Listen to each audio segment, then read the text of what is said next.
Hello friends, आज हम आपके लिए बहुत ही महत्वपूर्ण वीडियो लेकर आए हैं।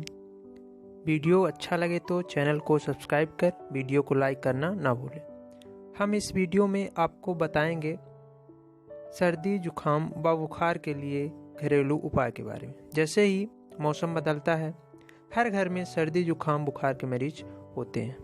यह एक सीजनल बीमारी है और इसे हम घर पर ही कुछ घरेलू उपाय की सहायता से ठीक कर सकते हैं तथा इस घरेलू उपाय में आपके पैसों की भी बचत होगी तथा इनका कोई साइड इफेक्ट भी नहीं होता है।